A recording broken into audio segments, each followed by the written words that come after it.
Okay okay, तो हम लोग वन डायमेंशनल एरे का पार्ट देख चुके हैं। अब हम लोग टू डायमेंशनल एरे को देखते हैं। देखिए, मल्टी डायमेंशनल एरे सी सपोर्ट करता है। मल्टी डायमेंशनल एरे में दो पार्ट आते हैं, two dimensional array and three dimensional array. तो टू डायमेंशनल एरे मतलब एक्स वाई प्लेन में बना हुआ कोई भी स्ट्रक्चर, ठीक है, और थ्री डायमेंशनल एरे मतलब एक्स वाई जेड प्लेन में बना हुआ कोई स्ट्रक्चर। तो आप मैथ्स के बैकग्राउंड से एक्स वाई प्लेन वगैरह समझते होंगे, है कि नहीं? Yes sir. हाँ, ठीक है।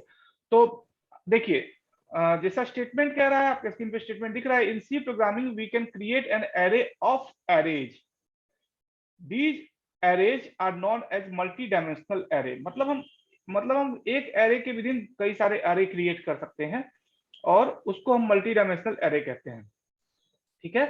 तो सबसे पहले हम लोग एग्जांपल देखते हैं टू डायमेंशनल एरे का। देखिए, एरे का तो जो स्ट्रक्चर है वो सिंपल था। जो अगर अब मैं सिंटेक्स का बात करूं तो अरे का सिंटेक्स क्या था, वो क्या होता है बताइए?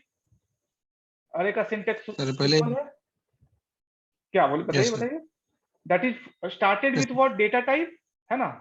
Yes sir. Yes started sir. With data data type. Type, और डेटा टाइप के बाद हम सबसे पहले अरे का नाम देते हैं, नेम ऑफ द अरे, राइट? उसका साइज। नेम ऑफ अरे, एंड देन उसके बाद इस अरे की साइज स्पेसिफाई करते हैं। यही तो होता है इसका यस वन डायमेंशनल एरे में सिंटेक्स, राइट? तो टू डायमेंशनल एरे यस में सर। बस ये होता है कि जब हम अरे की साइज स्पेसिफाई करते हैं तो क्योंकि वो टू डायमेंशन में होता है, मतलब एक्स प्लेन में भी और वाई प्लेन में भी होता है, तो दोनों यस दो वैल्यूज देनी पड़ती हैं। तो values, let suppose size of the अरे, मैं लिख देता हूं यहाँ पे, साइज ऑफ अरे, ठीक है। फर्स्ट के लिए ये फर्स्ट पार्ट के लिए हो गया साइज ऑफ अरे, एंड सेकंड पार्ट के लिए भी साइज ऑफ अरे होगा, ठीक है। तो एक और बॉक्स, एक और ब्रैकेट हमें लेना होगा और उसमें भी मैं मेंशन करता हूं साइज ऑफ अरे, ठीक है, साइज ऑफ अरे। ऑलराइट, तो मतलब यस दो सर। बार हमें साइज स्पेसिफाई करनी होगी टू डायमेंशनल में। इसी तरह से थ्री डायमेंशनल में कितनी बार करनी होगी? Sir 3 times. थ्री टाइम्स करनी होगी। बस इतना ही होता है डिफरेंस दोनों में। लेकिन जैसे मैंने बताया था आपको, स्टार्टिंग में ही बोला था कि स्टूडेंट सफर करते हैं थोड़ा बहुत जब वो पढ़ते हैं एरे, क्योंकि अरे वन डायमेंशनल अरे तो थोड़ा सा अच्छा लगता है, बट टू डायमेंशनल अरे में, टू डायमेंशनल अरे और थ्री डायमेंशनल अरे में वो थोड़ा सा कॉम्प्लिकेशन आता है उनको एलिमेंट्स को एक्सेस करने में या एलिमेंट को पास करने में, ठीक है, उसके स्ट्रक्चर को तो इसका समझने में थोड़ा। हाँ बताइए। सर इसका जो सर मेमोरी ब्लॉक बनेगा तो सर कैसे बनेगा सर? वो मैं बताता हूँ, अभी अभी हम लोग डिस्कस करते हैं। तो ये तो हो गया इसका क्या है, अगर मैं ये अगर बात करूं तो ये इसका सिंटेक्स हो गया, राइट? ये हमारा यस सर। सिंटेक्स हो गया। अब सिंटेक्स के अकॉर्डिंग अगर मुझे वेरिएबल डिक्लेयर करना है या फिर अगर मुझे एरे एरे टाइप डिक्लेयर करना है कि एरे कैसे बनेगा, तो देखिए सबसे पहले तो सिंपल है, डेटा टाइप लेना होगा, है ना? Yes sir. डेटा टाइप लेना होगा और डेटा टाइप फॉलोड बाय क्या लेना होगा? Sir name.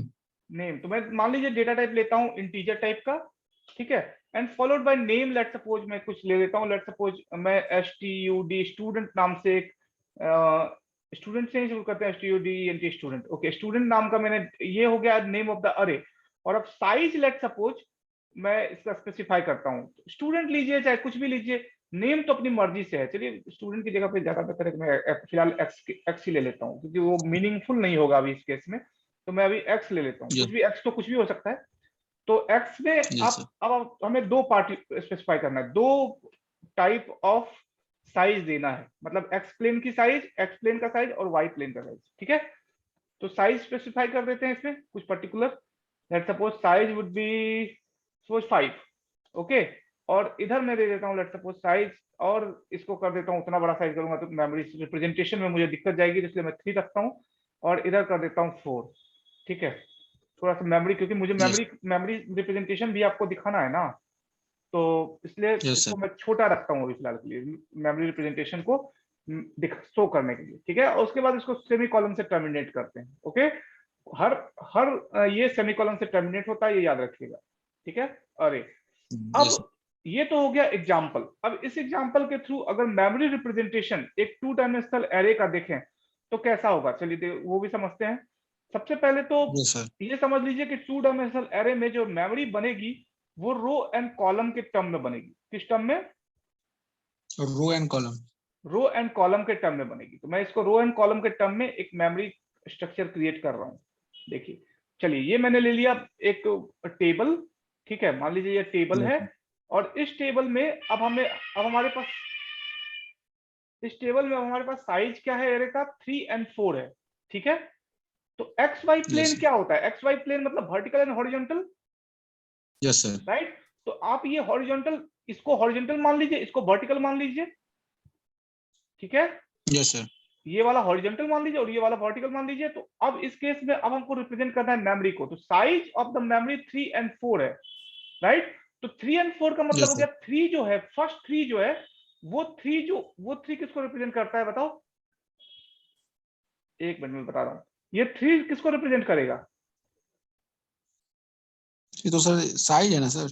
साइज है, तो ये रिप्रेजेंट किसको करता है? ये रिप्रेजेंट करता है एक टेबल में रो ऑफ द टेबल को, ठीक है, अच्छा। रो ऑफ द टेबल, ठीक है।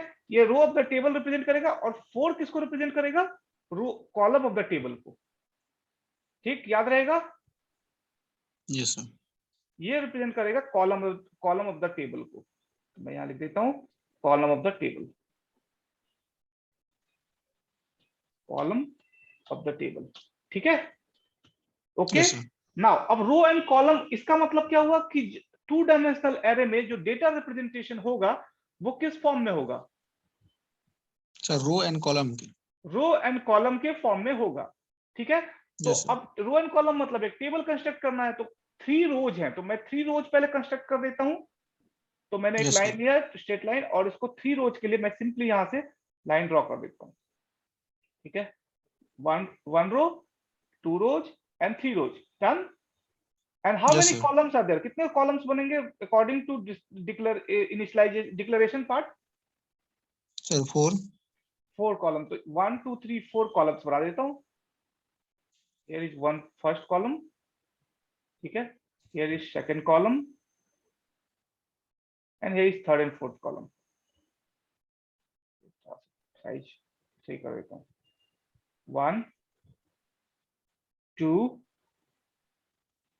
3 and 4, डन। Yes sir.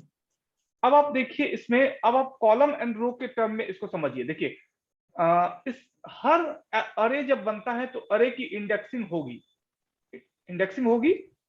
ठीक है। Yes sir. तो अगर मैं इसको रिप्रेजेंट करूं रो एंड कॉलम के टर्म में, तो ये फर्स्ट वाला क्या हो गया? फर्स्ट वाला रो 1 हो जाएगा, रो 1 होगा।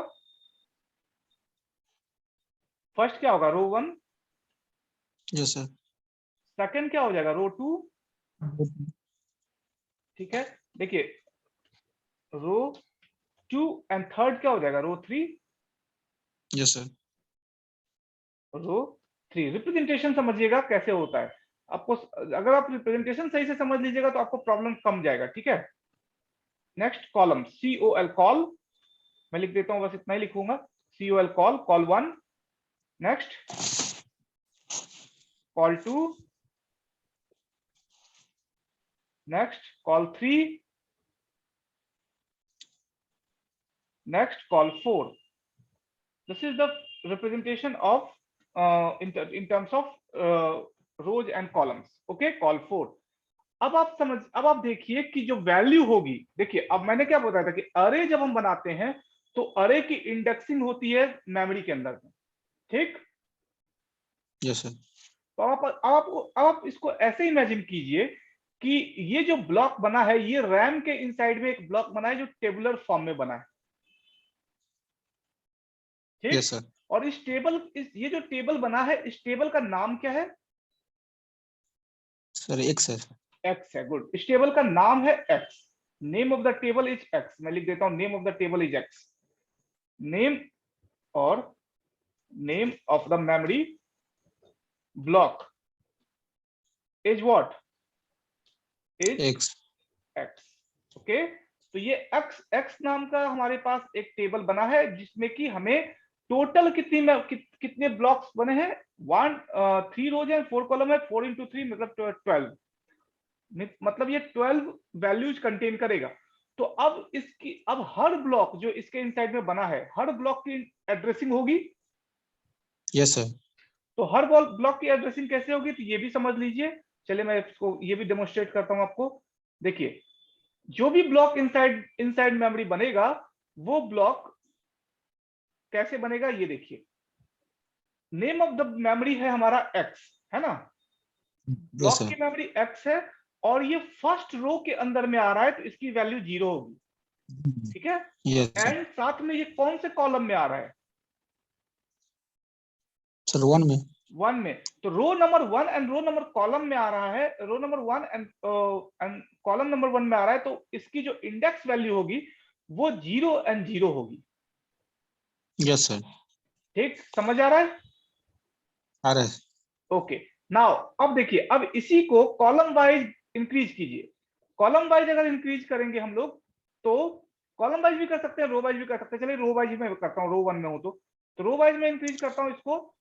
सेकंड वैल्यू क्या होगी बताओ, रो की वैल्यू 0 रहेगी, एंड यस सर। कॉलम की वैल्यू क्या हो जाएगी, सर 1 हो 1 हो जाएगी। जाएगी, क्योंकि 2 पे चले गए। उसी तरह से यस कॉलम सर। नंबर 3 में रो की वैल्यू कांस्टेंट रहेगी, ठीक है, रो की वैल्यू कांस्टेंट रहेगी, एंड कॉलम की वैल्यू क्या हो जाएगी, 2 हो जाएगी। 2 हो जाएगी। गुड।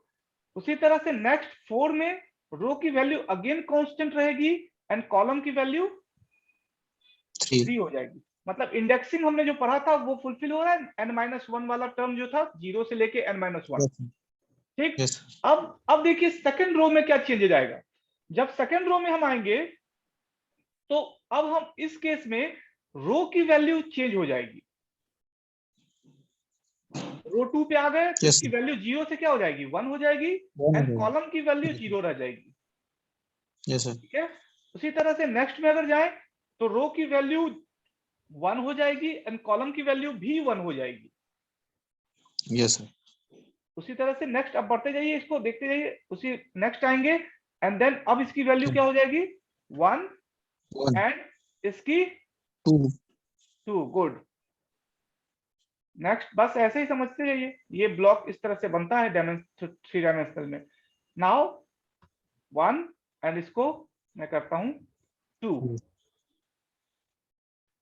ठीक है। नाउ सर ये 3 होगा ना सर? सॉरी, हाँ, गुड गुड गुड, एक मिनट, इसको गुड, वेरी गुड, 3 हो जाएगा ना, 3, दैट्स गुड। यस। ओके, और ये हो जाएगा 1, right.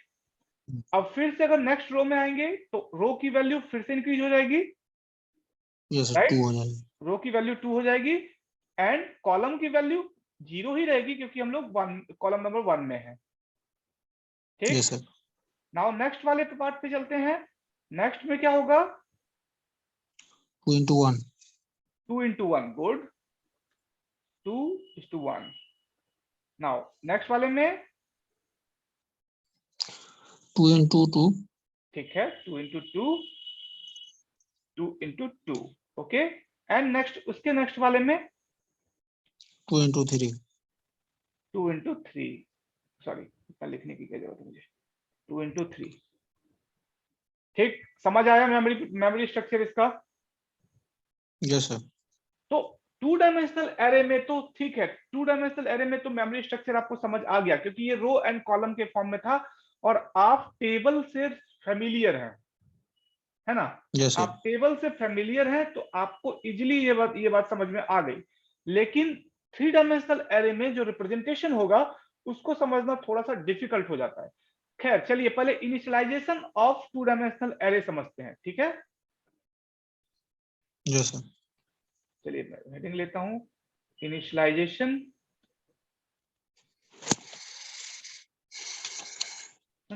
Of 2 dimensional array. 2, sorry, अच्छा, एक मिनट, एक चीज और है कि डिक्लेरेशन एंड इनिशियलाइजेशन का जो स्ट्रक्चर है, दोनों ही टाइप में, चाहे वो सिंगल डायमेंशनल हो, चाहे वो मल्टी डायमेंशनल हो, वो उसमें चेंजेस नहीं आता है, वो कॉमन रहता है। ठीक है, उसमें कोई चेंज नहीं आएगा, वो कॉमन रहेगा। 2 डायमेंशनल एरे और सिंगल डायमेंशनल एरे हो या 3 डायमेंशनल एरे हो, बस स्ट्रक्चर बदलता है according to the syntax rule. ठीक, तो सबसे पहले तो समझिए ये कि जो हमने ऊपर लिखा हुआ है ये वाला पार्ट, ये जो पार्ट है, ये एक्चुअली क्या लिखा था जो अभी ये एक्चुअली डिक्लेरेशन था, ये इनिशियलाइजेशन तो है नहीं, है ना? Yes sir. ये तो आप समझ रहे होंगे कि ये डिक्लेरेशन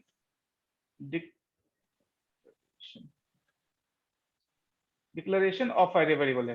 ठीक है, यस सर। अरे वेरिएबल। अब इनिशियलाइजेशन समझते हैं। देखिए, हम लोगों ने पहले भी इनिशियलाइजेशन देखा हुआ है। तो इनिशियलाइज जब हम वैल्यू को करते हैं तो 2 टाइप से करते हैं, एक स्टैटिक टाइप से, दूसरा डायनेमिक तरीके से। तो डायनेमिकली तो हम लोग यहाँ पे डिस्कस नहीं करेंगे, क्योंकि डायनेमिकली तो प्रिंटफ और स्कैनफ के थ्रू ही होना है, उसमें तो डिक्लेरेशन पार्ट ही होता है, right? Yes sir. Static declaration के बारे में समझते हैं कि स्टैटिक डिक्लेरेशन हम किस तरह से कर सकते हैं और क्या मेथड है हमारे पास, सी अलाउ करता है क्या क्या करने के लिए। तो मान लीजिए मेरे पास एक वेरिएबल है जो और एक सिंपल एक अरे वेरिएबल है जो इंटीजर टाइप का है, और उसमें इंटीजर मैंने मान लीजिए कि मैं इंटीजर में एक्स नाम का वेरिएबल ही रखता हूं और उसमें कोई वैल्यू देता हूं, लेट्स सपोज 2 और 3 ले लेता हूं। ठीक है, कोई कंफ्यूजन? No sir. ठीक है, तो ये पहला, ये तो हो गया अरे वेरिएबल, ये पूरा मेरा अरे हो गया। एक मिनट, ये पूरा मेरा अरे हो गया। अब इसमें रो कितनी बनेंगी? 2 2, एंड कॉलम कितनी बनेंगी? 3 3। तो उसके अकॉर्डिंग हमें जब इसका रिप्रेजेंटेशन करेंगे मेमोरी में, तो जो तरीका था, क्या तरीका था कि इक्वल टू असाइनमेंट ऑपरेटर लगाने के बाद हम कर्ली ब्रेसेस यूज करते हैं। Okay, yes sir. स्टैटिक तरीके से करने के लिए तो कर्ली ब्रेसेस यूज किया, एंड इसमें कुछ वैल्यूज कर्ली ब्रेसेस में लेंगे। देखिए, अब ध्यान से देखिएगा, कर्ली ब्रेसेस में कुछ वैल्यू ले रहा हूं मैं, एक थोड़ा स्पेस रहने देता हूं जानबूझ के। कर्ली ब्रेसेस में वैल्यू ले रहा हूं, let's suppose values are 1, 4 and let's suppose 5। First value मैंने लिया ये। अब मैंने यहाँ पे देखिए, रो मेरे पास 2 है बट वैल्यू मैंने 3 लिया, क्यों?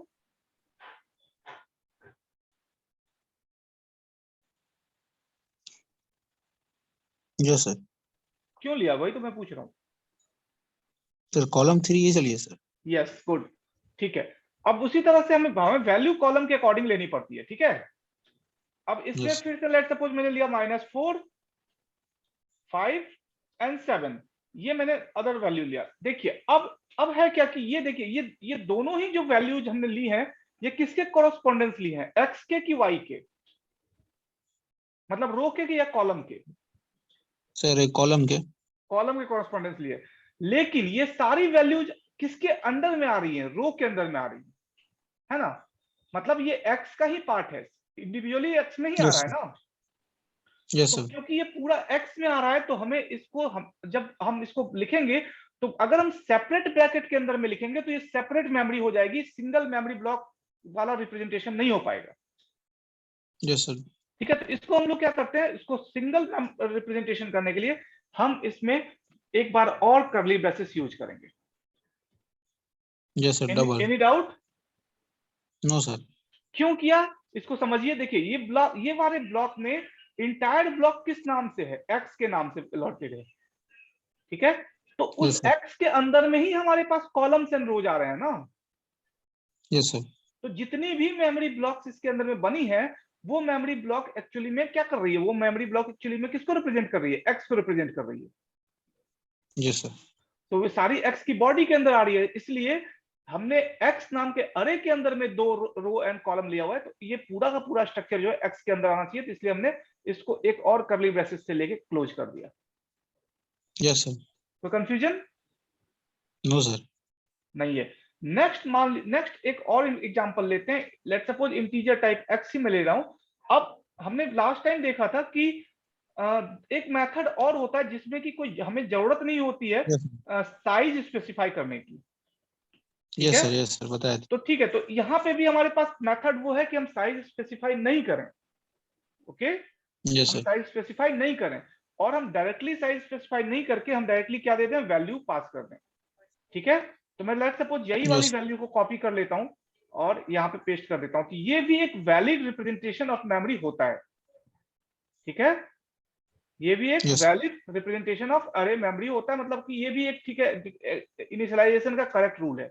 एक और रूल इसमें एड ऑन होता है कि अगर मान लीजिए मैं इसी चीज को, जो मैंने रिप्रेजेंटेशन लिया है, इसी चीज को मैं कॉपी करता हूं और यहाँ पेस्ट कर रहा हूं, इसी चीज को अगर मैं एक काम करूं कि एक साइड में, मतलब जहां पे एक में मैंने कोई साइज स्पेसिफाई नहीं की और दूसरे में लेट्स सपोज मैंने साइज स्पेसिफाई कर दी 3, तो ये भी वैलिड होता है। Yes, sir. ठीक है, समझ आ रहा है? क्योंकि अगर साइज स्पेसिफाई कर रहे हैं तब भी ठीक है, नहीं कर रहे हैं तब भी ठीक है, क्योंकि हमने value against the variable define कर दी है।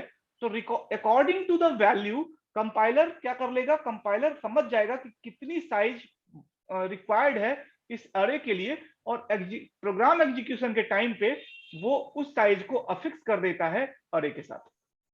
अच्छा सर, ये कॉलम के अकॉर्डिंग चलता है सर? हाँ, ये कॉलम के अकॉर्डिंग चलता है। रो देखिए, आपने जनरली रो पहले कंस्ट्रक्ट होता है, बट जैसे ही वैल्यू पास करते हैं, कोई भी वैल्यू पास करेंगे, वैल्यू जैसे ही पास करते हैं एक कॉलम कंस्ट्रक्ट होना शुरू हो जाता है। ठीक है, तो जनरली Yes, sir. चलेगा, आपको अगर समझना है तो जनरली वो कॉलम के रो एंड कॉलम के टर्म में दोनों में समझेंगे, बट जनरली पैरेलली ये चलता है इसके अकॉर्डिंग। ठीक है, तो सर इसका मान लीजिए कि रो का वैल्यू ज्यादा होगा तो उससे कोई प्रॉब्लम नहीं है ना? नहीं उससे क्या प्रॉब्लम है, कितना भी रो का वैल्यू रख सकते हैं। ठीक है, अच्छा अब Yes. एक और रिप्रेजेंटेशन इसमें कर सकते हैं, एक और तरीका है रिप्रेजेंट करने का। लेट्स सपोज हमारे पास एक, अगेन मैं लेता हूं इंटीजर x, इसकी साइज मैं फिक्स कर रहा हूं 2, एंड देन फिर से मैं ले रहा हूं साइज दे रहा हूं 3। ठीक है, तो अब इसमें देखिएगा क्या एक तरीका होता है। देखिए, सी हमें अलाउ करता है दो रो एंड कॉलम दोनों की वैल्यूज को एक ही ब्रैकेट में लिख देने की। क्या अलाउ करता है? एक ही ब्रैकेट में लिखने की। एक ही ब्रैकेट के इनसाइड में लिख देने के लिए हमें अलाउ करता है, मतलब कि एक ही ब्रैकेट के अंदर में हम डिक्लेयर इनिशियलाइज वैल्यू को कर सकते हैं। कैसे? एग्जांपल समझिए। देखिए, इसको अगर मैं ब्रैकेट ले लूं यहाँ पे, एंड ब्रैकेट के अंदर में डायरेक्टली मैं लिखूं 1 3 5 देन -5 4 एंड 7। ओके, तो ये भी Yes, sir. अलाउड है, ये भी अलाउड है अरे डिक्लेरेशन में 2 डायमेंशनल अरे के साथ। अब आप सोच रहे हैं कि इसमें समझिएगा कैसे सर? ठीक है, Yes, इसमें sir. ध्यान दीजिएगा, इस केस में हम साइज ऑफ द अरे को एम्प्टी नहीं छोड़ सकते हैं। क्या मैंने बोला? इस केस में अगर हम इस तरह से डिक्लेरेशन कर रहे हैं, तो इस केस में हम Yes, sir. Size of the अरे को एम्प्टी नहीं छोड़ सकते हैं। Yes, sir. क्यों नहीं छोड़ सकते हैं साइज ऑफ द अरे को एम्प्टी? नहीं मालूम सर। नहीं मालूम? सिंपल सा चीज है बेटा, कि साइज ऑफ द अरे को अगर एम्प्टी छोड़ देंगे तो कंपाइलर कंफ्यूज हो जाएगा कि इस इन वैल्यूज में से कॉलम की वैल्यू कितनी है और रो की वैल्यू कितनी है। Yes, sir. तो हम इसलिए उसको एम्प्टी नहीं छोड़ सकते हैं। देखिए, ये ऑब्वियसली ये फर्स्ट 3 जो वैल्यू है, इसके थ्रू फर्स्ट रो कंस्ट्रक्ट होगा और इसके थ्रू सेकंड Yes, रो sir. कंस्ट्रक्ट होगा। ठीक है, Yes, sir. तो ये जो क्योंकि हमने सारी वैल्यू को एक ही ब्रैकेट में रख दिया है, और अगर हम इसको एम्प्टी कर देंगे तो कंपाइलर कंफ्यूज हो जाएगा कि कितना रो कंस्ट्रक्ट करना है और कितना कॉलम कंस्ट्रक्ट Yes, करना sir. है। ठीक है, तो अगर हम इसमें एक बाउंडेशन ये है कि अगर आप इस तरह से डिक्लेरेशन कर रहे हैं तो आपको क्या करना होगा? So साइज ऑफ एरो को छोड़ना नहीं होगा। साइज ऑफ द एरो को छोड़ना नहीं होगा। बट अगर आप इक्वली सेपरेट मेमोरी दे रहे हैं, मतलब सेपरेट इनिशियलाइजेशन कर रहे हैं वैल्यूज का, तो फिर आप स्किप कर सकते हैं, नो प्रॉब्लम, आपका कंपाइलर उसको रीड कर लेगा, क्योंकि इस केस में उसको डायरेक्टली समझ में आ जाएगा, इस सेकंड वाले केस में डायरेक्टली समझ में आ जाएगा कि ये फर्स्ट रो की वैल्यूज है और ये सेकंड रो की वैल्यू है। फर्स्ट रो में 3 वैल्यूज है, इसका मतलब कितने कॉलम्स बनने हैं? 3 कॉलम्स बनने हैं। सेकंड रो में 3 वैल्यूज है, मतलब कि कितने कॉलम बनने हैं? 3 कॉलम, मतलब 3 कॉलम एंड 3 कॉलम एंड 2 रोज का स्ट्रक्चर है। ठीक है, Yes, sir. समझ आया? Yes, sir. इसको एक बार चेक करते हैं, ये जो मैंने लिखा है इसको एक बार चेक करते हैं। प्रोग्रामिंग के प्रोग्रामिंग में लिख के। देखिए अगर मैं इस तरह से किसी वैल्यू को इनिशियलाइज करूं तो ये अरे वेरिएबल होगा। Yes sir. तो मैं करता हूं अरे वेरिएबल डिक्लेयर। लेट सपोज मैंने इंटीजर टाइप लिया और इंटीजर टाइप लेने के बाद मैंने लेट सपोज एक्स नाम का एक अरे डिक्लेयर किया और उसमें मैं वैल्यू पास कर दे रहा हूं 2, एक में वैल्यू मैं पास कर रहा हूं 2 एंड सेकंड कॉलम की वैल्यू मैं पास कर रहा हूं 3।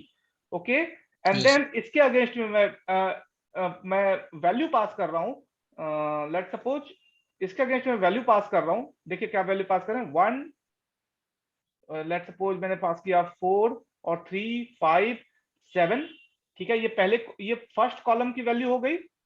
Okay yes sir. And second column की वैल्यू हो गई 2 -5 और लेट सपोज 4, एनी वैल्यू हम ले सकते हैं और इसको मैं लास्टली एक सिंगल ब्रैकेट के अंदर ले आता हूं। अब इसमें एक चीज ध्यान दीजिएगा, हर वैल्यू, हर एलिमेंट का हर एरे सेपरेट होगा किससे? कॉमा के साथ। एंड रो एंड कॉलम की वैल्यू भी सेपरेट होगी यस सर। कॉमा के साथ। ठीक है, नहीं तो एरर यस। आएगी, आप ध्यान रखिएगा इस बात को। Yes sir. हर वैल्यू से हर क्या मैंने बोला, एलिमेंट, एक एरे का हर एलिमेंट सेपरेट होगा कॉमा के साथ एंड एक रो की वैल्यू भी सेपरेट होगी किसके साथ? कॉमा के साथ। ठीक, तो देखिए यस। दो ब्रैकेट के अंदर में भी मैंने कॉमा दिया है। अच्छा, अगर मेरा ये इनिशियलाइजेशन पार्ट सही है तो इसको हमारा प्रोग्राम, इसको मेरे कंपाइलर को एक्सेप्ट करना चाहिए, यस सर। अदरवाइज एरर आएगा। Let me check. यस। देखिए प्रोग्राम फिनिश हो गया, मतलब कि कोई एरर नहीं आई। इसका मतलब क्या है कि वैल्यू एक्सेप्ट कर ली गई है। कर ली। ठीक है, वैल्यू एक्सेप्ट कर ली गई है। इसको अब मैं इसको प्रिंट नहीं कर रहा हूं क्योंकि प्रिंट कराने के लिए तो हमें फॉर लूप चलाना ही पड़ेगा, है ना? यस। तो इसको मैं प्रिंट नहीं करा रहा हूं। अब इसके बाद मान लीजिए कि सेकंड मेथड लेते हैं हम लोग। सेकंड मेथड क्या है हमारा?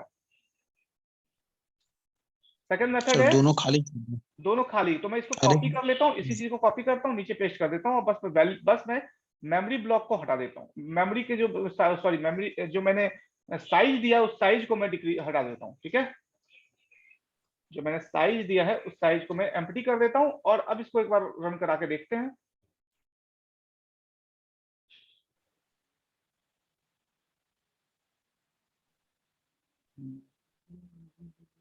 क्या एरर दे रहा है?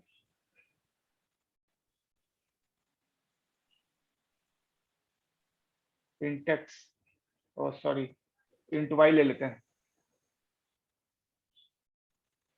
Int y, declaration of y as multi-dimensional array. Let's check what are the error must have bounds of all dimensions. Okay, एक मिनट, ये क्यों नहीं ले रहा है? Let's suppose check, let me check another one. Okay, rectify yourself. आप अपने आप को करेक्ट कर लीजिए, मैं भी करेक्ट कर देता हूँ। एक चीज अलाउ नहीं है, वो दोनों ही चीजों को एम्प्टी नहीं कर सकते हम लोग। ठीक है, यस सर। दोनों ही चीजों को हम एम्प्टी नहीं कर सकते हैं। ये दिमाग से कैसे उठ गया था? ये दोनों ही चीजों को एम्प्टी नहीं कर सकते हैं। इसको कट नहीं कर कर लीजिए, इसको आप माइंड से हटा दीजिए। ये मैं सिंपली लिख देता हूँ, इस यहाँ पे बेहतर है कि मैं इसको क्या लिख देता हूँ, इसको सिंपली मैं लिख देता हूँ रॉन्ग इनिशियलाइजेशन। Okay, yes. इसको मैं कर देता हूँ रॉन्ग इनिशियलाइजेशन, रॉन्ग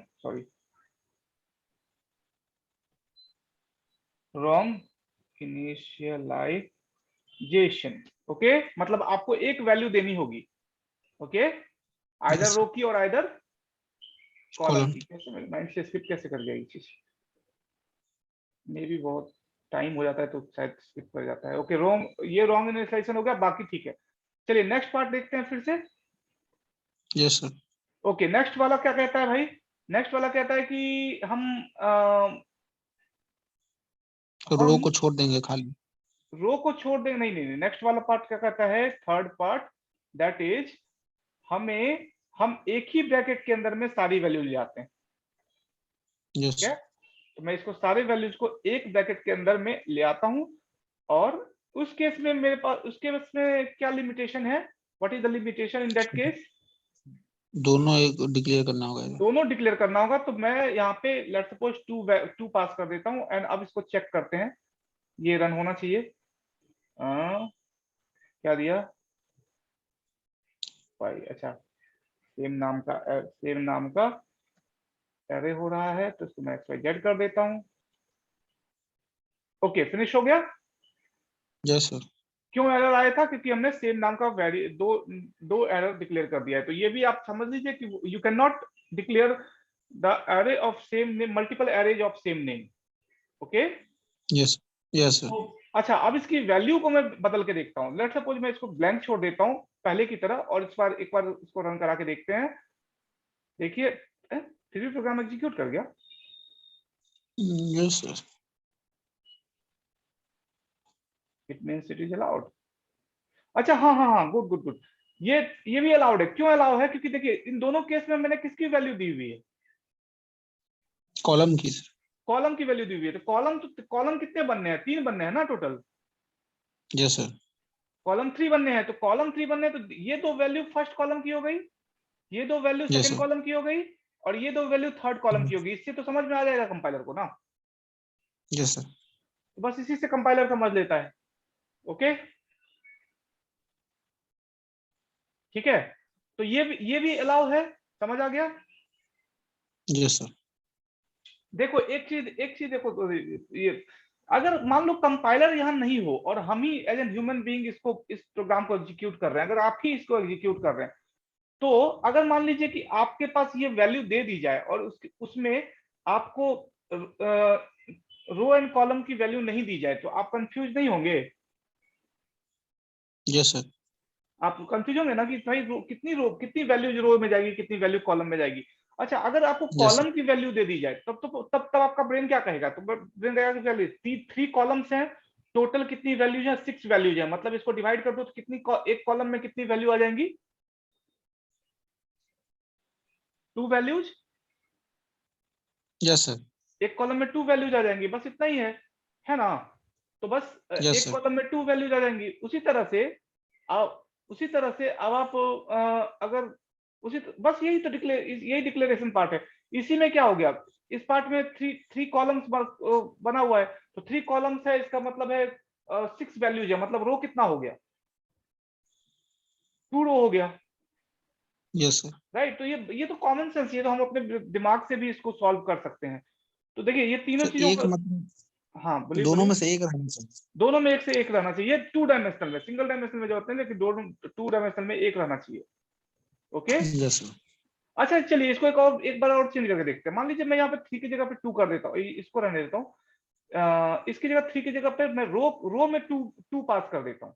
ठीक है, इसमें रो में 2 पास कर दिया। अभी कॉलम की वैल्यू नहीं दी, तो देखते हैं क्या एरर क्या देता है। तो ये देखिए, वाइट पार्ट में एरर दे दिया। तो मतलब किसकी वैल्यू, मैंने क्या बोला था आपको जिस जनरली किससे कॉरेस्पॉन्डेंस ये चलता है? कॉलम के। कॉलम के। तो कॉलम की वैल्यू मैंडेटरी होती है, रो की वैल्यू तो नहीं देंगे तो भी चलेगा। ठीक है, यस सर। जस्टिफाई हो गया मेरा स्टेटमेंट जो मैंने बोला था कि यस सर। जनरली किसके अकॉर्डिंग चलती है? कॉलम के अकॉर्डिंग चलती है। ठीक है, चलिए। यस। तो ये तो हो गया फर्स्ट पार्ट इनिशियलाइजेशन का। तो 2 डायमेंशनल एरे के इनिशियलाइजेशन पार्ट में कोई प्रॉब्लम है आपको? No sir.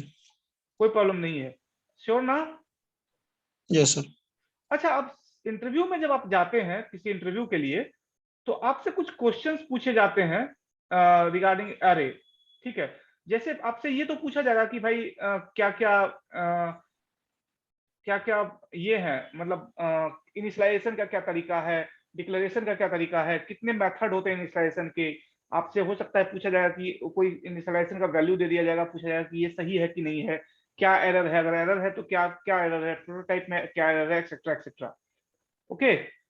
लेकिन यस सर। उसके साथ कुछ और भी चीजें पूछी जाती है। जैसे आपसे पूछा जा सकता है कि what are the advantages of using अरे।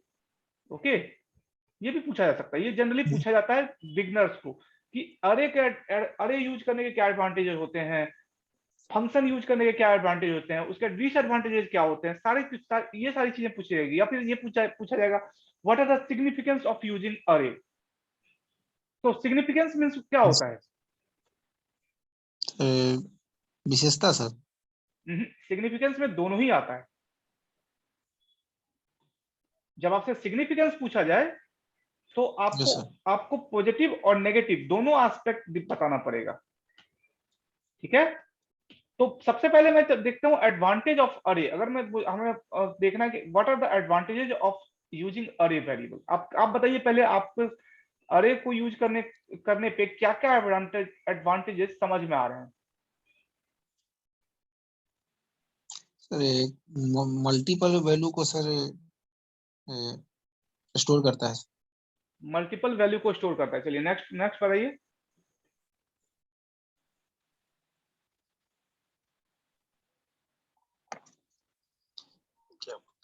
देखिए मैं आपको बता देता हूँ प्रॉपर एग्जैक्ट जो आपको इंटरव्यू में बताना है। ठीक है, ओके।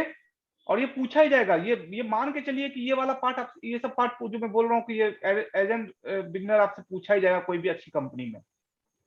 ठीक है, तो सबसे पहला पार्ट होता है कोड ऑप्टिमाइजेशन। क्या होता है? Code optimisation. Code optimisation. अब आप याद कीजिए, कोड ऑप्टिमाइजेशन हमने पढ़ा था जब कंपाइलेशन प्रोसेस पढ़ रहे थे। तो यस सर। कोड ऑप्टिमाइजेशन का मतलब क्या बताया था मैंने कि सारे बेसिकली कोड ऑप्टिमाइजेशन होता है मेमोरी को बचाने के लिए। तो जितने फ्री स्पेसेस वगैरह होते हैं उन सबको हटा दिया जाता है उसमें। Yes sir. तो कोड ऑप्टिमाइजेशन ये होता है। तो इसमें अब इसको अगर डिफाइन करना हो तो कैसे डिफाइन करेंगे? देखिए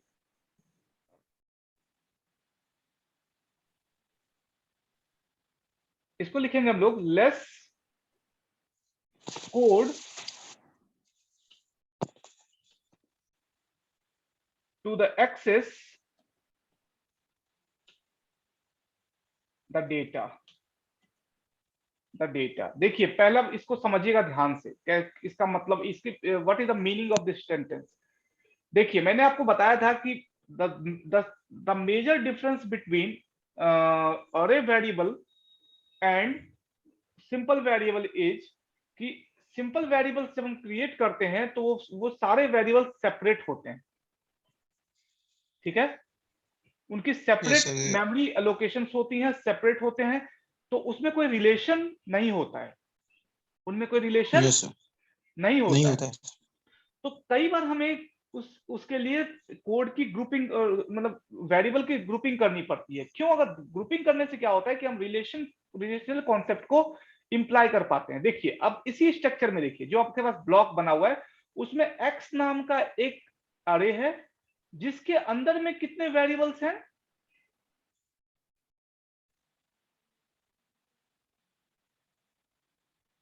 तो थ्री। बताइए।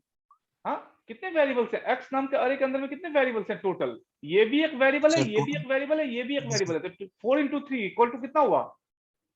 12 सर। 12 वेरिएबल्स हैं।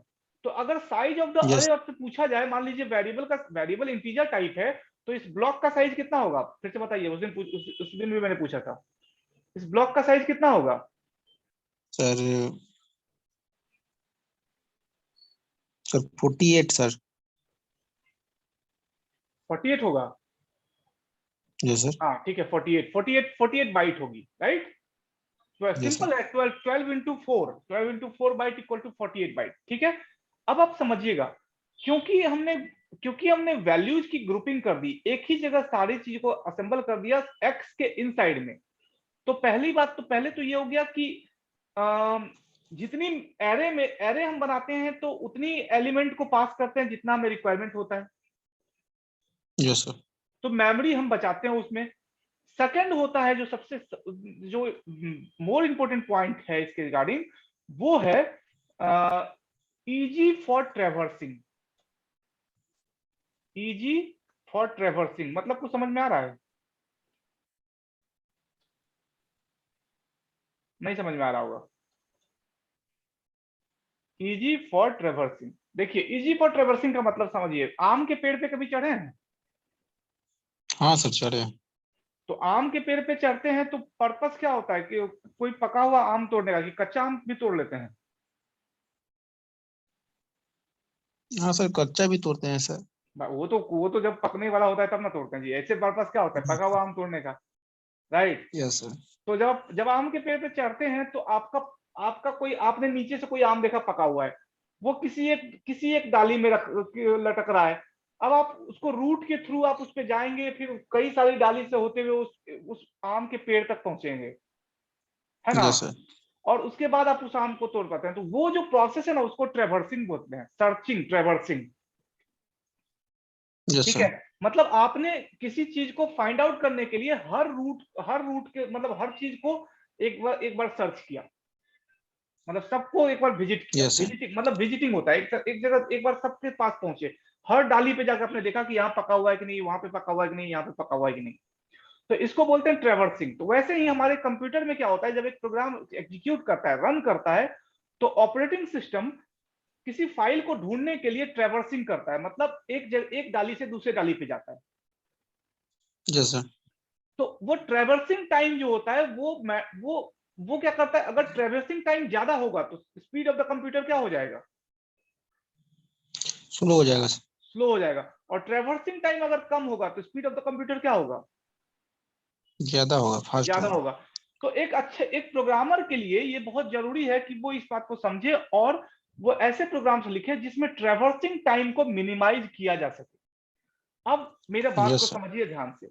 जब वेरिएबल्स इंडिविजुअल होते हैं, ध्यान से समझना, जब वेरिएबल्स इंडिविजुअल होते हैं, ग्रुप में नहीं होते हैं, तो कोई रिलेशन वेरिएबल के बीच में नहीं होता है। नहीं होता है। तो ऑपरेटिंग सिस्टम के पास एक ही ऑप्शन है कि हर वेरिएबल पे जाके वो चेक करे कि कौन कहां पे कोई एक पर्टिकुलर वेरिएबल जिसकी जरूरत है वो लाई कर रही है। Yes sir. तो it will take more time. ये ट्रेवर्सिंग का वो टेक्निक हो गया जिसमें कि ज्यादा टाइम लगेगा। ठीक है। Yes sir. अब दूसरा अप्रोच ये है कि भाई एक जैसा वेरिएबल को एक जगह असेंबल करो, जैसे हमने अरे में किया। तो अरे में ये सारे वेरिएबल एक जगह असेंबल है, किसके अंदर असेंबल है, सर एक्स के अंदर। एक्स के अंदर असेंबल है। तो जैसे ही एक्स नाम का वेरिएबल, एक्स नाम के किसी वेरिएबल को सर्च करना होगा, तो ऑपरेटिंग सिस्टम पूरे सारे मेमोरी ब्लॉक को सर्च करेगा कि डायरेक्ट एक्स पे आएगा, पहले एक्स पे आएगा। डायरेक्ट एक्स पे आएगा, और फिर एक्स के अंदर में जितनी मेमोरी ब्लॉक्स हैं बस उसको सर्च करेगा। वो यस सर। एक ही जगह असेंबल है तो उसकी सर्चिंग आसान हो जाएगी, ट्रैवर्सिंग आसान हो जाएगी। तो इससे क्या होगा, टाइम क्या होगा, सर बच जाएगा सर। बच जाएगा। और प्रोग्राम का एग्जीक्यूशन क्या होगा, सर फास्ट होगा। फास्ट होगा। अब इसको अगर समझ नहीं आया तो इसको रियल लाइफ एग्जांपल से समझा देता हूं। एक बगीचे में 10 तरह का पेड़ है, ठीक है। यस। एक बगीचे में 10 तरह का पेड़ है, उसमें से आपको कहा गया कि भाई जाके आम के पेड़ से पका हुआ आम तोड़ लो। तो आप अमरूद के पेड़ पे नहीं चढ़ोगे ना, यस सर। आप जाके अमरूद के पेड़ पर चढ़ जाओगे, सर आम की ओर चढ़ेंगे। आम के पेड़ पर होगा। आप सबके अब सब पेड़ के पास तो जाके देखोगे नहीं ना कि वेयर इज द आम का पेड़। यस आपको सर। डायरेक्ट दिख जाएगा कि वो है आम का पेड़, है ना। यस वहां सर। जाऊंगा, उस पर चढ़ता हूँ, आम तोड़ता। तो वैसे ही ऑपरेटिंग सिस्टम के लिए है कि ऑपरेटिंग सिस्टम में बहुत सारे वेरिएबल हैं, बट एक्स नाम का वेरिएबल एक ही है, वो एक्स नाम के वेरिएबल के पास पहुंचेगा डायरेक्ट। यस। और एक्स के अंदर में जो एक्स के अंदर में जितने वेरिएबल्स हैं उसको सर्च कर लेगा, बस हो गया, ट्रैवर्स कर लेगा, बस उसमें से एलिमेंट यस उसको मिल जाएगा। ठीक है, समझ आ रहा है। यस सर, एक तरह से सर फोल्डर के अंदर फोल्डर है। फोल्डर के अंदर में फोल्डर, दैट्स इट।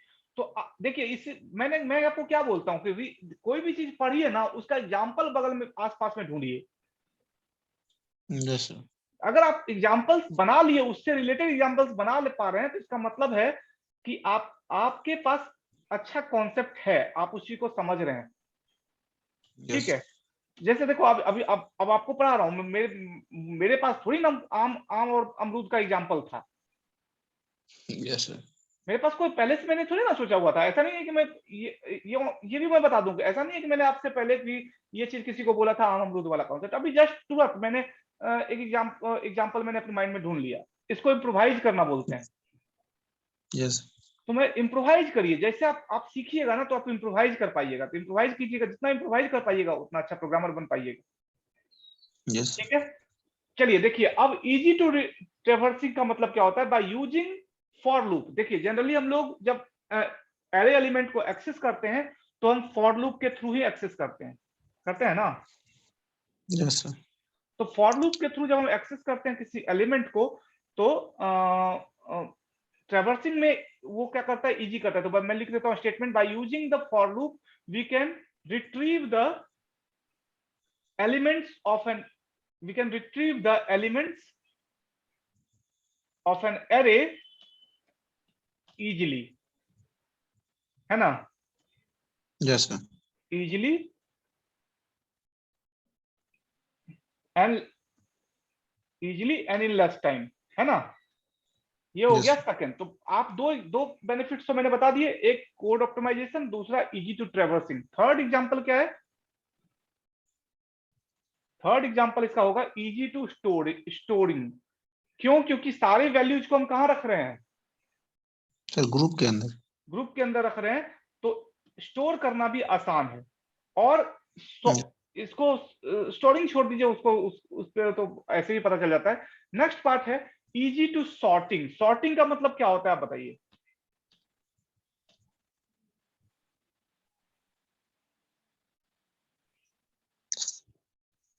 सॉर्टिंग मतलब क्या? सर कम सर। अरे सॉर्टिंग मतलब कम थोड़ी होता है। सॉर्टिंग मतलब होता है कोई ग्रुप ऑफ डेटा रखा हुआ है, उसमें से पर्टिकुलर डेटा ढूंढ के निकालना, ठीक है, या उसको असेंडिंग या डिसेंडिंग ऑर्डर में अरेंज करना। Yes sir. तो असेंडिंग तो वो भी सॉर्टिंग। ये जो ट्रैवर्सिंग, सॉर्टिंग, ये सब सारी टेक्निक पता है किसमें आता है? ये सारी टेक्निक्स आता है डेटा स्ट्रक्चर में। किसमें आता है? डेटा स्ट्रक्चर में। डेटा स्ट्रक्चर में। और डेटा स्ट्रक्चर एक्चुअली क्या होता है मैं वो भी आपको बता देता हूँ, क्योंकि अरे जो बेसिकली पार्ट है ना, अरे डेटा स्ट्रक्चर में ही हम लोग पढ़ते हैं। डेटा स्ट्रक्चर में सबसे ज्यादा अरे का यूज होता है, ठीक है। तो डेटा स्ट्रक्चर एक्चुअली क्या होता है कि जब आप अच्छे प्रोग्रामर बन जाते हैं, तो आपसे एक्सपेक्ट किया जाता है कि आप cost efficient, time efficient and memory efficient program बनाएं। कैसा प्रोग्राम बनाएं? Cost efficient, time efficient and memory efficient. मतलब जिसमें कम पैसा लगे, जिसमें टाइम कम लगे, और जो रन फास्ट करे, ठीक है। तो ऐसे प्रोग्राम्स बनाना मतलब हम लोग लिखते हैं। तो उसमें जनरली हम लोग एल्गोरिदम्स बनाना सीखते हैं, एल्गोरिदम्स लिखना सीखते हैं। तो जब आप एल्गोरिदम्स लिखना सीखते हैं, तो उसमें ट्रैवर्सिंग के लिए एल्गोरिदम, सॉर्टिंग के लिए एल्गोरिदम, ठीक है, ये सारी चीजों के लिए, रैंडम एक्सेस के लिए एल्गोरिदम हम लोग लिखना सीखते हैं। तो उस प्रोसेस में सॉर्टिंग आप ऐसे समझ लीजिए कि arranging the element of an array in a particular manner, either it is in ascending order, either it is in descending order. मतलब डिसेंडिंग या असेंडिंग ऑर्डर में अरेंज करना सॉर्टिंग कहलाएगा, ठीक है। Yes sir. तो to sort the element of the array we need only few lines of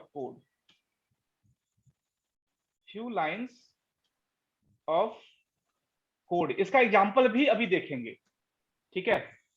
इसका example भी अभी हम देखेंगे, जस्ट अभी इसके खत्म करके इस पार्ट को पहले बता देता हूं, उसके बाद हम लोग इसका एग्जांपल, लाइव एग्जांपल प्रोग्राम के थ्रू देखते हैं कैसे इसको असेंडिंग या डिसेंडिंग ऑर्डर में हम लोग अरेंज कर सकते हैं इजीली, एक लाइन का कोड लिख के,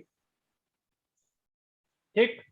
नाउ नेक्स्ट एक और जो आपका है ये advantage, that is random access. Random मतलब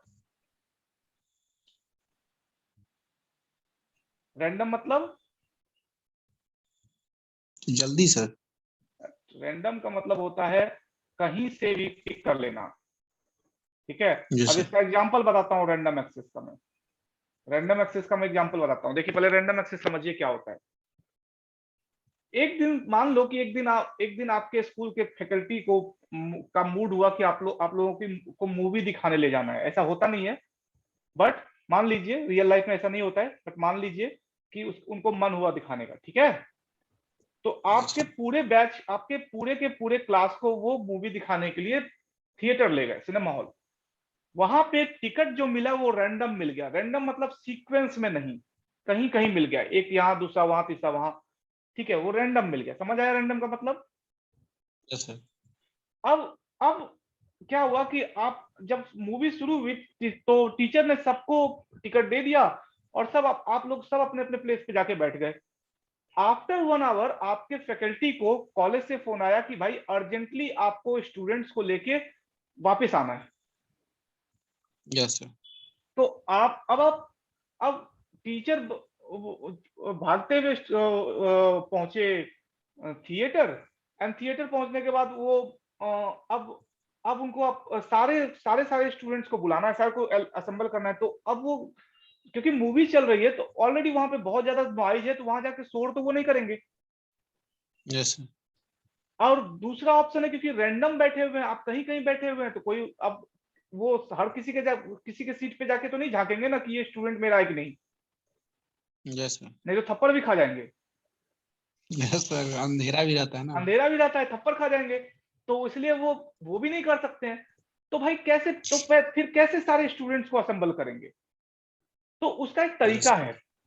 उसका तरीका क्या है कि भाई फर्स्ट एलिमेंट, जो पहला जो स्टूडेंट बैठा होगा, जब जब सब बैठने जा रहे होंगे तो पहले स्टूडेंट का एड्रेस, मतलब किस सीट पे बैठा है, वो एक्चुअली वो अपने पास रख लेंगे, ठीक है। एंड उस स्टूडेंट को बोलेंगे कि तुम आगे वाले का, जो जो नेक्स्ट बैठेगा उसका एड्रेस होल्ड करके रखना, वो कहां Yes, बैठा है, और उसके आगे वाले को बोलेंगे तुम उसके आगे वाले को पता करके रखना। तो वो उनको क्या yes, करना पड़ेगा, टीचर को क्या करना पड़ेगा, बस वो जाएंगे इनसाइड और एक बार सिंपली एक को बोलेंगे कि चलो भाई बाहर चलना है, तो दूसरा तीसरे को मैसेज पास कर देगा, yes, sir. तीसरा चौथे को मैसेज पास कर देगा। Yes, sir. इस तरह से सारे लोग को मैसेज कन्वे हो जाएगा और सारे लोग आ जाएंगे, ठीक है। Yes, तो ये यहाँ पे दो चीजें हुई। पहली हुई कि रैंडमली किसी चीज को प्लेस करना, ठीक है, वैल्यूज को रैंडमली प्लेस करना। तो डेटा वेरिएबल हमारे जब मेमोरी में स्टोर होता है ना, तो हमारे रैम क्या होता है, रैंडम एक्सेस मेमोरी होता है। yes, sir. वहां से डेटा रैंडमली पिक की जाती है, तो रैंडमली पिक करने के लिए भी प्रोग्राम्स लिखे जाते हैं। तो उसके लिए भी हमारा एरे वेरिएबल जो होता है ना, वो उसमें उसके थ्रू अगर हम जाते हैं तो वो आसान होता है रैंडमली पिक करना, ठीक है। तो स्टेटमेंट होगा वी कैन, समझ आया, एग्जांपल समझ में आया? सर आ गया। We can access any element, we can access any element randomly using what, using the array, using the array, ठीक है। मतलब अरे के थ्रू Yes, हम रैंडमली भी किसी चीज को जल्दी एक्सेस कर सकते हैं। खैर ये तो होगा एडवांटेज। अभी फिलहाल के लिए आप ये एडवांटेज, अगर आपको बहुत ज्यादा समझ नहीं आया है तो आप इसको याद कर लीजिए, क्योंकि आपको इंटरव्यू में ये एग्जाम एडवांटेजेस पूछे जाएंगे, एडवांटेज एंड डिसएडवांटेजेस, ठीक है। yes, sir. अच्छा, अब बात करते हैं कि भाई दुनिया में ऐसी कोई चीज नहीं है जिसमें सारा कुछ एडवांटेज हो, कोई डिसएडवांटेज भी तो होगा ही होगा। Yes. तो डिसएडवांटेज उसका क्या होगा, डिसएडवांटेज वाला पार्ट बताइए आपके तरीके से, आपको क्या लगता है डिसएडवांटेज है उसमें, बोलो। सर इनिशियलाइजेशन का सर बहुत सारा मेथड है। नहीं, वो सब डिसएडवांटेज नहीं है, मेथड तो है, तो वो डिसएडवांटेज नहीं है। एक ही डिसएडवांटेज है कि अरे दो एडवांटेज है, दो डिसएडवांटेज है। पहला डिसएडवांटेज है कि एक फिक्स साइज होता है, क्या होता है, फिक्स साइज होता है। Fix size. अरे की साइज हमेशा क्या होती है, फिक्स फिक्स होती है। होती है। मतलब अगर हमने एक बार अरे की साइज 100 फिक्स कर दी तो कोई यूजर उसको चेंज नहीं कर सकता है, हमें कोड सेक्शन में जाके ही उसकी वैल्यू को चेंज करना होगा, यस सर। ठीक है। तो एक तो डिसएडवांटेज ये हो गया कि उसकी साइज फिक्स होती है।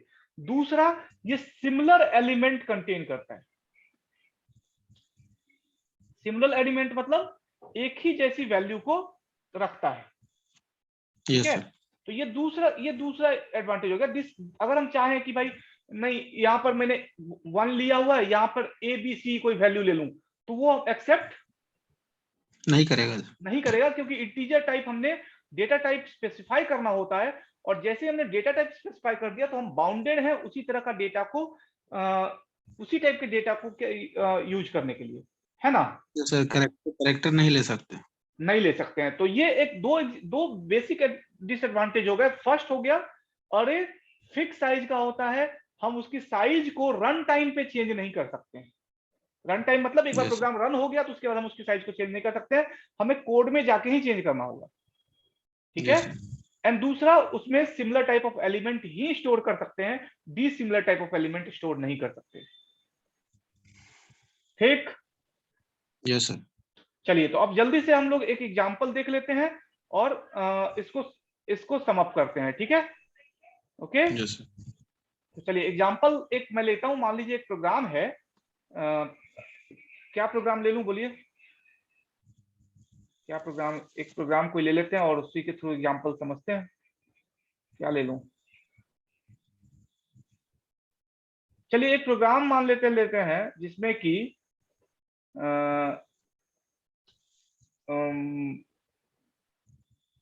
लिखता हूं मैं, write a program to enter 5 array element, समझिएगा प्रोग्राम को, and display it in reverse order.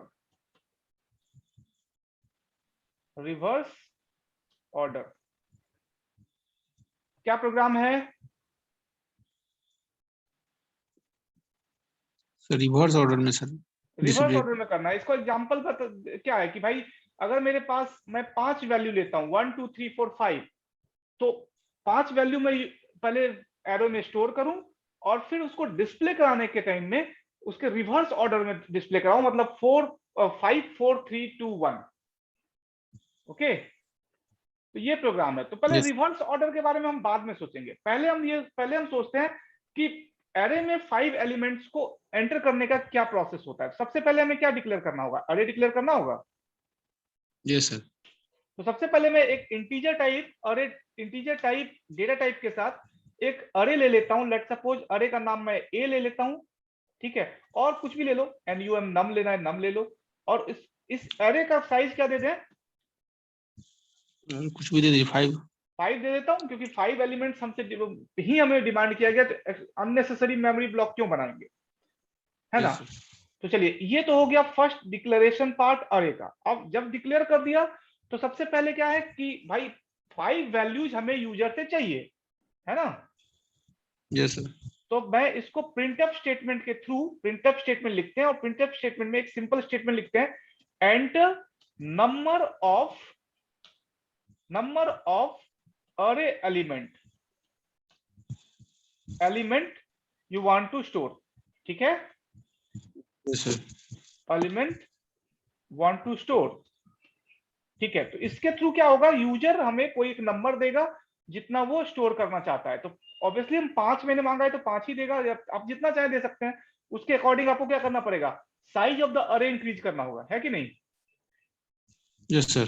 तो साइज ऑफ द अरे मैंने अभी 5 दिया है, तो ऑब्वियसली ये 5 वैल्यू ही लेगा। चलिए अब वो वैल्यू जो यूजर पास करेगा वो स्कैनफ के थ्रू एक्सेप्ट होगी। Yes sir.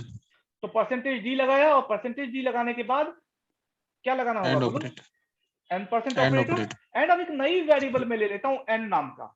इस n नाम के वेरिएबल के साथ यूजर क्या करेगा, मान लीजिए यूजर कितना एरे एलिमेंट देना चाहता है, वो भी तो पास करना होगा ना, तो वो n के साथ पास करेगा। Yes sir. ठीक है, तो अब ये n एक नया वेरिएबल आ गया, तो इसको डिक्लेयर भी करना होगा। Yes sir. तो इसको डिक्लेयर में यहां पे कर देता हूं, इंट के आगे में n लगा देता हूं, कॉमा लगा देता हूं। डिक्लेरेशन पार्ट सही है, देखो तो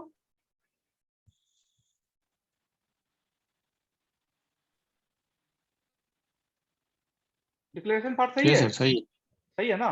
ठीक है, अब इसके बाद हम लोग चलते हैं अरे वेरिएबल को एक्सेप्ट करने के लिए। तो जो ये लाइन के थ्रू मान लो यूजर ने एंटर किया 5, तो कितने वेरिएबल्स लेगा अरे वेरिएबल, कितने element, 5 element. Yes sir. 5 element लेगा। तो अब कहाँ ध्यान रहता है, तो लेट रिस्पॉन्स क्यों आ रहा है? हाँ तो ये ध्यान है सर। ध्यान है। तो अरे वेरिएबल लेगा 5 एलिमेंट्स, तो 5 एलिमेंट्स को एंटर कराने के लिए हमें क्या चलाना पड़ेगा? लूप। तो लूप वेरिएबल एक नया लिया आई, एंड इसका इनिशियल Yes, वैल्यू लिया 0। अब आई कितनी yes, देर, आई का लिमिट कहां तक सेट करूं बोलो? 4 तक 4 तक क्यों? एन में, एन जब एन के थ्रू मैं वैल्यू एक्सेप्ट कर रहा हूं तो एन तक रख देता हूं, yes sir, and then I plus plus कर देता हूं। ठीक। यस सर, नाउ अब आते हैं इसका बॉडी बनाते हैं। अब इसके बॉडी में मैं एक स्टेटमेंट लिख देता हूं प्रिंट एफ, ये जरूरी नहीं है बट मैं लिख रहा हूं प्रिंट एफ, और प्रिंट एफ के अंदर में मैं लगा रहा हूं परसेंटेज डी। देखिए परसेंटेज डी लगाया, इसका मतलब क्या हुआ? वेरिएबल एक्सेप्टेशन इंटीजर टाइप के लिए ले रहा हूं।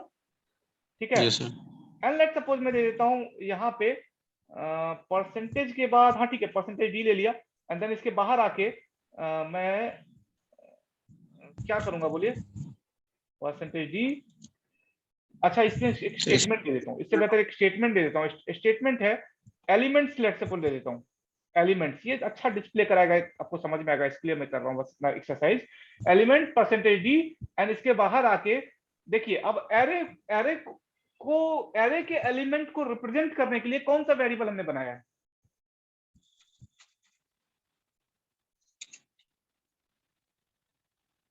एरे के वैल्यू को रिप्रेजेंट करने के लिए क्या कौन सा वेरिएबल बनाया? आई।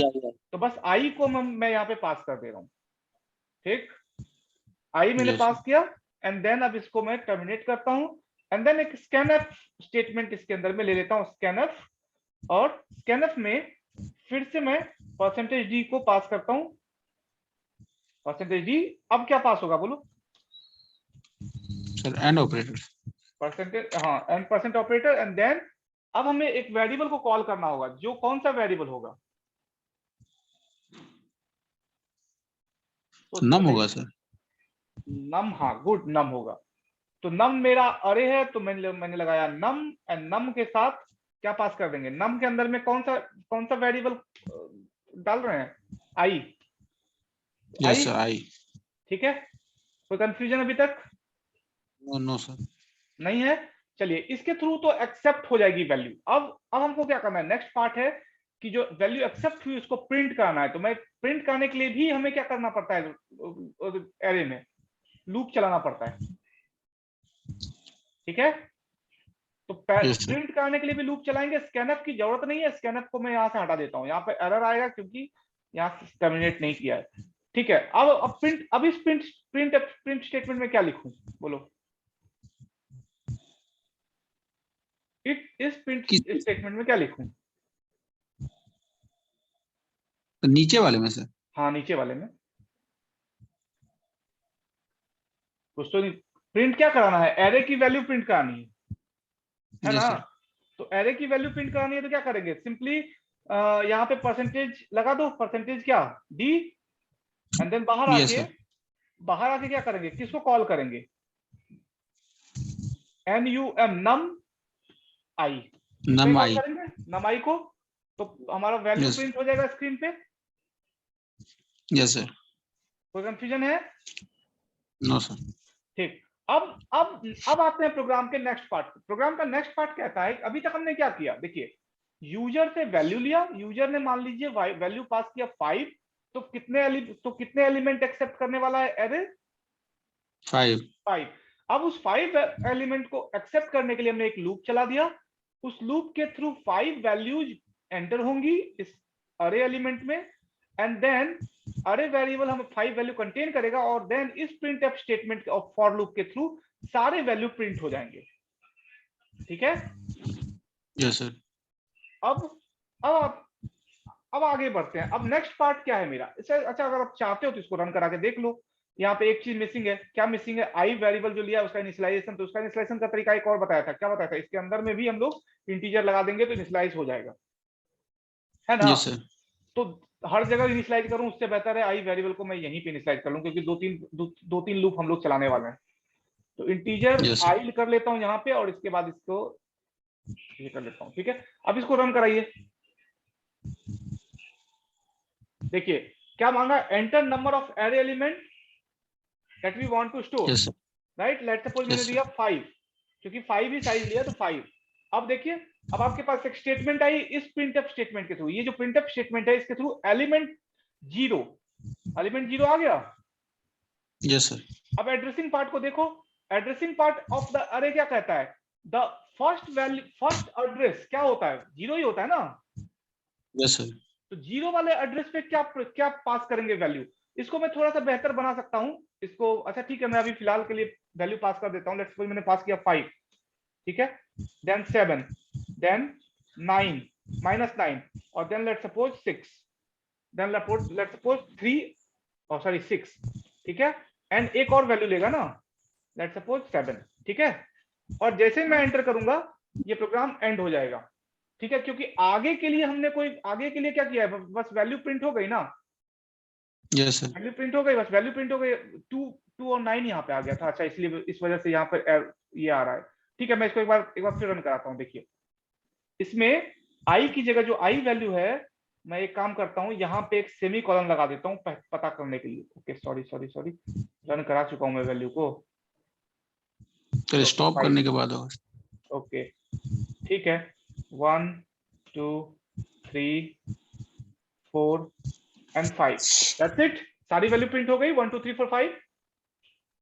यस सर अब ये दिखने में अच्छा नहीं लग रहा है, 45 लग रहा है। इसको ठीक करने के लिए मैं बस यहाँ पे कॉलन लगा देता हूँ, ठीक है, थोड़ा सा स्पेस देके कॉलन लगा देता हूँ ताकि ये अच्छा लगे दिखने में। चलिए अब नेक्स्ट पार्ट क्या है,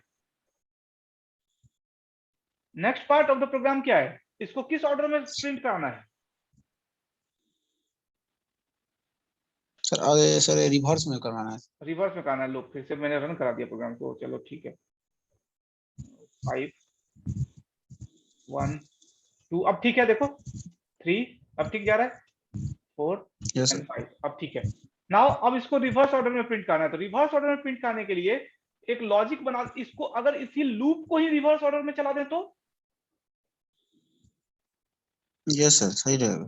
सही रहेगा ना। तो बस मैं वही कर रहा हूँ, प्रिंटफ स्टेटमेंट लिखूंगा, प्रिंटफ, एंड प्रिंटफ स्टेटमेंट के अंदर में हम लोग स्टेटमेंट लिख देते हैं, पहले मैं स्लैश एन ले लेता हूँ पहले एक बार, क्योंकि 2 बार ले लेता हूँ, क्योंकि हमको आगे प्रिंट स्टेटमेंट प्रिंट कराना होगा, तो पहले से ही एक वैल्यू प्रिंट हो चुकी होगी, उसके बाद नेक्स्ट वैल्यू प्रिंट करानी है, इसलिए मैंने ले लिया लाइन टर्मिनेट के लिए, ठीक है। द वैल्यू ऑफ अरे इन रिवर्स ऑर्डर, मैं स्टेटमेंट दे रहा हूं, ठीक है, रिवर्स ऑर्डर। नाउ अब इसके बाद देखिए ये आपका हो गया प्रिंट स्टेटमेंट जो कि रिवर्स ऑर्डर में वैल्यू को एक्सेप्ट करेगा, ठीक है। अब आते हैं नेक्स्ट पार्ट पे। अब वैल्यू को प्रिंट करने के लिए फिर से क्या चलाना होगा, लूप। स्कैन अरे फिर से लूप चलाना होगा, स्कैनफ क्यों चलाएंगे, सिर्फ स्कैनफ से थोड़ी होगा, फिर से लूप चलाना होगा। अभी जस्ट बोला ना कि लूप को रिवर्स ऑर्डर में चला दें तो काम बन जाएगा। अब लूप का जो इनिशियल वैल्यू है, उस इनिशियल वैल्यू की जगह आई इक्वल टू, मैं इनिशियल वैल्यू को क्या बना देता हूँ, फाइनल वैल्यू। तो लूप आई का वैल्यू क्या बन गया बताओ, एन हो गया सर, एन हो गया, मतलब 5 हो गया। अब इसको लेके कहां तक जाना है सर, स्टार्टिंग 0 तक। ठीक है, तो 0 ले लिया, और इसमें प्लस प्लस की जगह क्या क्या कर दूं, माइनस, ठीक है। एंड देन अब इसके अंदर में हम लोग एक सिंपल प्रिंटफ स्टेटमेंट लिखते हैं, %d लगा हुआ है, ठीक है, एक स्लैश एन भी लगा देते हैं, स्लैश एन, एंड देन हमें एरे एलिमेंट को ही एक्सेस करना है, कर दिया, बस हो गया। अब तो कुछ करने की जरूरत नहीं है, एक बार रन करके देखो। एरे आपसे मांगा वैल्यू 5 दिया, enter 32 75 65 21 and let's suppose 76, okay. अब देखिए ये आ गया आपका द वैल्यू, अरे इन रिवर्स ऑर्डर क्यों प्रिंट नहीं हुआ,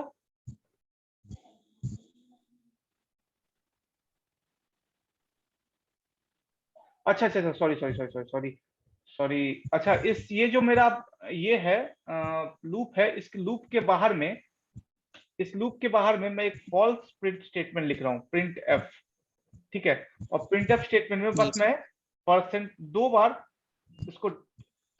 इसको ब्रेक कर दे रहा हूँ, ठीक। अब एक बार चेक करते हैं, 5 1 2 3 4 5। हाँ, ये एक्सेप्ट नहीं कर रहा है।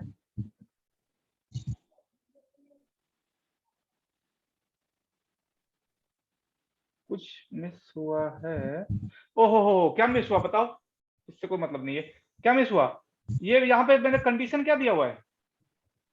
Less than 0। लेस देन 0 का मतलब क्या हो गया? नेगेटिव अच्छा वैल्यू सर, हो गया। मतलब छोटा। Yes sir. नेगेटिव वैल्यू हो गया, इसको बदलना पड़ेगा ना, रिवर्स कर रहे हैं तो इसको मोर देन करना होगा ना, मोर देन 0। अब करो तो हो जाएगा। 5 1 2 3 4 एंड 5। अब एंटर मारिए, देखिए 5 तक दिया था, 1 2 3 4 5 आ गया। And the value of Yes. Array in reverse order, reverse order क्या है? 5 4 3 2 5 3 2 1 क्यों नहीं आया?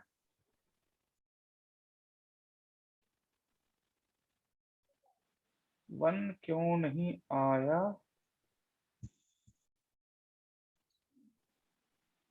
ग्रेटर देन, सॉरी एक मिनट रुक जाइएगा, इसको इक्वल टू लगा दो, आ जाएगा, ठीक है। यस सर, एक बढ़ आ जाएगा। जाएगा, इक्वल टू लगा दीजिए, आ जाएगा बस, ठीक। यस लिख सर। लीजिए 2 अच्छा, अब ये कितना समझ में आया आपको? आ गया, आया सर। 1 भी आ गया, देखिए 5 4 3 2 1, ठीक है। यस तो कितना परसेंट समझ में आया ये बताइए? आया सर। आया। तो मैं कुछ प्रोग्राम्स आपको भेजता हूँ, कोई कुछ प्रोग्राम क्या भेजता हूँ। ये जो प्रोग्राम मैंने आपको बताया, अभी जस्ट बताया, इस प्रोग्राम को पहले तो आप बिना देखे हुए इसको सॉल्व कीजिएगा, ठीक। Yes sir. क्योंकि मैं वीडियो भेजूंगा नहीं, अभी आप देख भी नहीं पाइएगा, स्क्रीनशॉट लेने की जरूरत नहीं है आपको, ठीक। यस चीटिंग नहीं करना है। सर, ये ओके, मल्टी डायमेंशन का तो नहीं बताना सर? नहीं ये अभी सिंगल डायमेंशनल पे, मल्टी डायमेंशनल पे मैं कल कल आऊंगा, ठीक है। अभी एक आध प्रोग्राम और करेंगे तब 2 डायमेंशनल पे आएंगे, ठीक। Yes sir. एक प्रोग्राम और है, उसको मैं बोल देता हूँ आपको।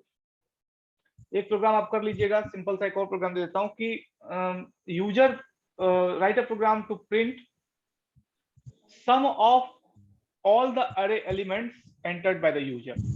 मतलब एक यूजर जितने भी अरे एलिमेंट एंटर करेगा, उसका समेशन क्या होगा, वो आपको ये करना है, मतलब कि वो आपको प्रिंट करना है। हो जाएगा, यस। ठीक है। इतना यस कीजिए। सर। बाकी 2 डायमेंशनल एरे मैंने आपको पढ़ाया। अब आप 2 डायमेंशनल एरे के बारे में आपको नेट पे बहुत चीज मिलेगा, आप पहले उसको पढ़िए, उसको समझने का ट्राई कीजिए, और कुछ नया चीज लेके आइए जो मैंने नहीं बताया आपको वो मेरे सामने लेके आइए, ठीक है। यस। स्टूडेंट तो तब हुए ना कि आप टीचर की गलती पकड़िए। मैंने आपको पढ़ा दिया, आपने पढ़ लिया, मैंने राम रामायण क्या पढ़ाया आपको पता नहीं, रामायण में आपको महाभारत पढ़ा दूंगा तो आपको पता नहीं चलेगा। अगर आप अपने यस सर। तरफ से प्रैक्टिस नहीं कीजिएगा, तो आप अपने तरफ से इसको पढ़ के आइए, एंड देन कल के क्लास में बताइए, सर ये सर मैंने ये पढ़ा था, ये आपने नहीं पढ़ाया, या ये पार्ट आपने गलत पढ़ाया, ऐसे करके पढ़ के आइए इसको, ठीक है। Yes sir. ठीक है, ओके, चलिए फिर आज का क्लास यहीं तक रहने देते हैं। Okay, thank you sir. Okay, thank you. समझ आ रहा है? एक मिनट, हाँ सर, आ रहा है। क्योंकि आपका कभी कभी आपका जो मतलब रिस्पॉन्स होता है बहुत लो हो जाता है, क्यों?